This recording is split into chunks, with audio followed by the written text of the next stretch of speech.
RGB, RGB, RGB, yeah! Hey everybody, it's RGB. I am obviously playing some good old-fashioned Kerbal Space Program. This is not a normal video. This video right here is basically something that I'm making for my class. You see, being in 8th grade, I am doing physical sciences, which include things like astronomy and the study of gravity. So I immediately thought of, hey, why don't I get Kerbal Space Program installed, Miss Baker, my awesome science teacher? Why don't I get this installed and I can show you what it is?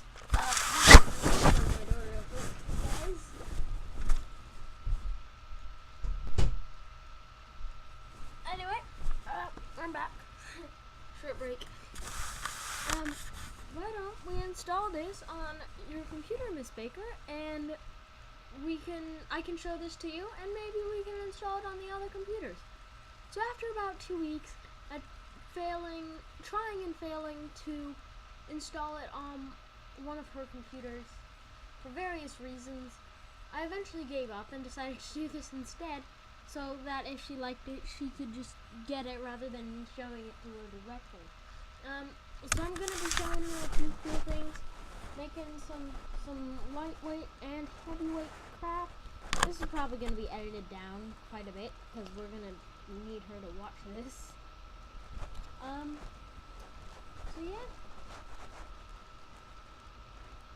loading up a bit, and my computer lags because it likes to lag for some reason.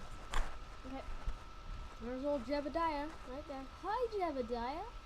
I poked you in the eye, Jebediah. At least I assume that's Jebediah, because Jebediah seems like he would be the guy there. Maybe that's Bill. Maybe Jebediah is in the Joule system, which is what I've taken to calling the means of Joule. Okay. So actually, I did make this little profile a while ago. Made a failed attempt at getting to flight with a lightweight vehicle. Wasn't very lightweight. Let's just say that. So I'm just gonna use this, and I'm planning on doing KSP videos. I'm also planning on doing Fallout New Vegas, and maybe even some Super Scuba Nauts Unlimited, which I just bought yesterday. Like I've already got a good profile and stuff set up. I got my skin, I've got a few custom items and stuff. It's looking pretty cool. Okay. So, Miss Baker, because I'm going to assume that you are watching this. So, what you're seeing here is the space assembly building, the vehicle assembly building. Now, the first step of any spacecraft, you gotta pick the pod, because this pod is designed, it's the command module of the whole thing, and without it, you'd be screwed. Because the ship wouldn't exist without it. This is the ship. As you'll probably see later. Yep. What I'm doing there is I always add in a bit of autopilot. So this pod is a manned pod, command pod MK1. And that's basically there to command the ship. It gives us a bit more leverage and torque with the ship, but just in case something goes wrong, I also have right here a remote controlled unit. I'll probably be showing you a little satellite later too. Stay putnik. Stay putnik. Stay putnik. Mark 2, which I don't see Mark 1. Oh, and if you want to steer it all entirely from outside of it. Silly. It is. The first thing I'm going to do, I'm going to add some, if I can remember how this game works. Oh god, the clip glitch. That's just a glitch where objects clip through each other. I don't have like hacks on right now. I don't have cheats on the debug console, as you can see by it not being on the screen. So there would be no way for me turn flipping off. I have never used these. I don't know if anyone has. I don't actually know what they do. Okay, so it's SAS basically.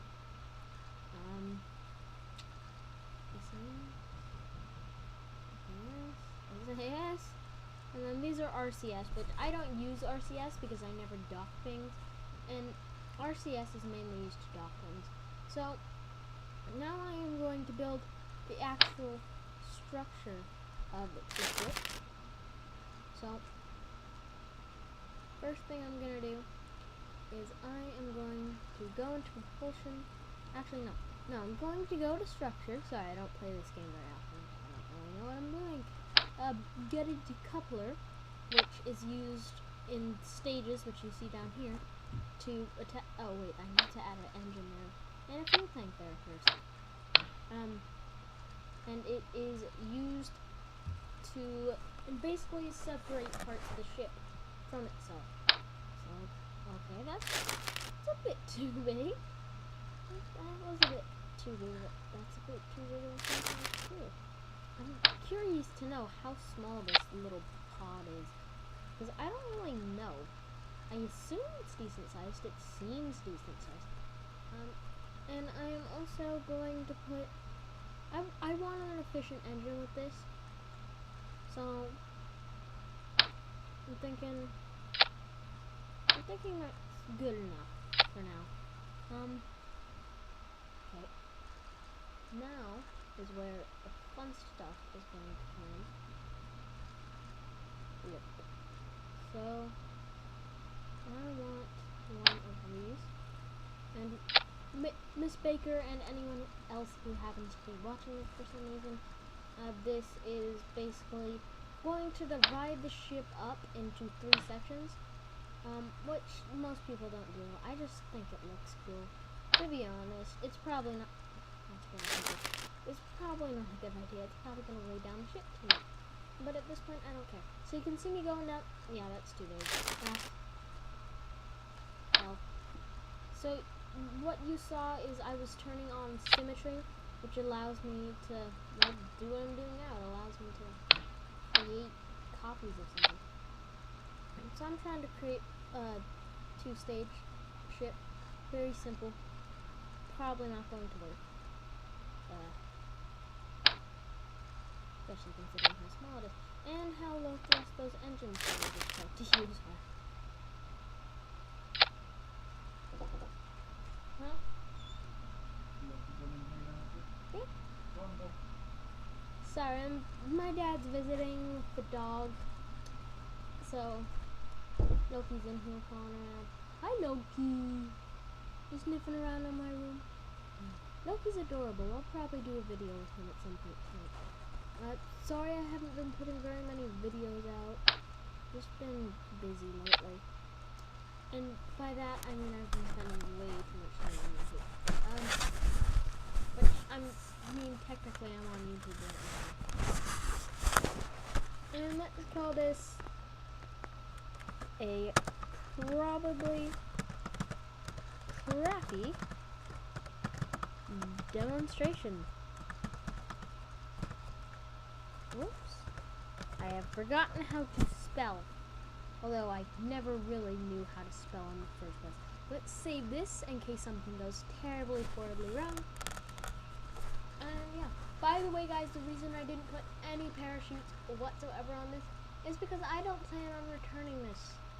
I am pretty much planning on getting it out far enough to get into it. Which might not work considering I'm not good at this game. I am significantly better at Minecraft than I am at this game. Now I got good 4 FPS right here. It's totally perfect.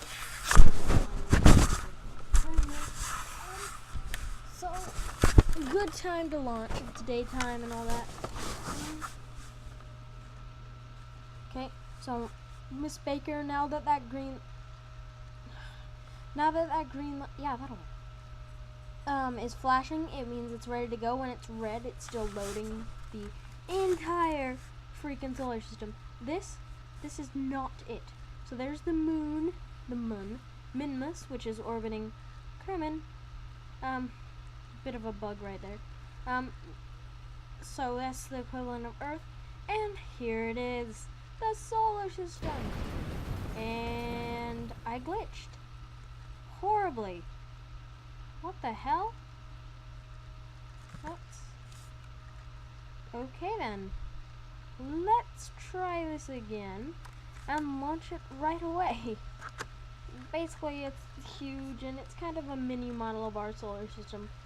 It's got a rocky planet, then a greenhouse planet, then a planet, then a red rock planet, then it's got a gas giant, and then it's got like a little tiny icy planet. And all these planets have moons too. Jewel the gas giant has tons of moons. So Jebediah is kind of the default guy. He's always in your ship when you first start. Stuff.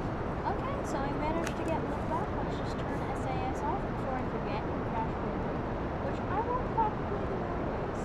Once again, I am not good at this game. This is going surprisingly well. I am proud of myself for making something capable of getting 500 meters into the air. Jeez. So this might take a while. So I'm just turning on time warp. As you can see, it glitches a bit, but that's fine. I don't want to sit here and wait to get into it, which I probably won't get into, especially considering how little fuel I will have. But I'll wait. Something to note is, like in real life, once the ship gets higher up in the atmosphere, time warp is very unstable. But once the ship gets into upper atmosphere, because the air is less dense, the craft, I should say, will have. Oh god, my engine's really snap off. So you can say I'm wobbling and lagging. This amazing physics engine just cannot keep up with itself. Oh god. Okay. Having fun there, and there goes two of my engines. And now I'm screwed. Detach! Eject! Eject! Ah! Wow. I am actually ascending. Escape pod. Okay, well, tell you what. For the sake of demonstration, I'm going to turn infinite fuel on. I don't know if you can see this. I'm sure you can. From what I say, you can see this. But with infinite fuel on, which you will probably use for demonstrations, Miss Baker, I can just keep on flying forever and ever and ever because I have infinite fuel. I just realized I forgot to put a source of power on this thing. Oh crap. Oh no, I got plenty of electricity. I got plenty. Okay, so you're gonna notice that as I get into the upper atmosphere, this is my atmosphere meter. Right now I'm in low atmosphere. I'm just gonna tilt up a bit. Oh god. Nope. Nope. Oh god. Oh, okay. That's interesting. Never seen that happen before. Yeah, so let's just do that. So as I get into higher atmosphere areas, what will happen is I will start going faster and faster and faster until eventually I get into outer space. You can see I am ascending, but very slightly, and the engine is so weak. It's going to take absolutely years to get anywhere near space. So you can see, look at that tiny little stream of fire. It's like dust. But you see how fast I'm moving through the atmosphere now. Because we're in a thinner section of atmosphere, it's like nothing because there's a lot less air to resist it, which is similar to how actual physics work.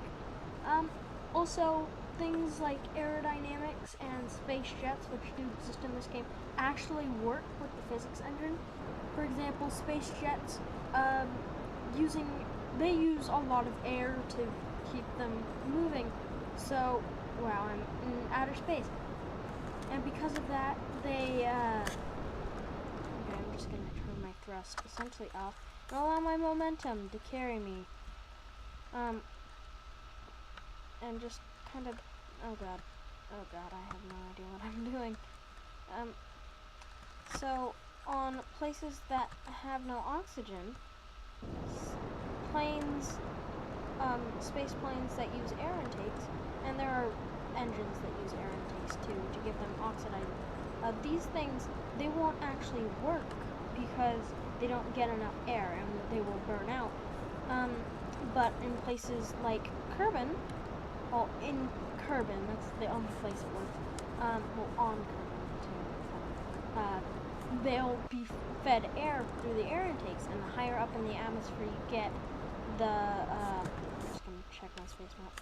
The higher up in the atmosphere you get, the less air you're getting. Okay, so I'm about to reach an orbit, which normally I would have either already done. Okay, let's do this. Let's time warp us down quite a bit and thrust more that way. Maybe that'll help. Oh god. Okay. Well, this is going to be a very oval orbit, but you can see that I'm starting to actually get an orbit.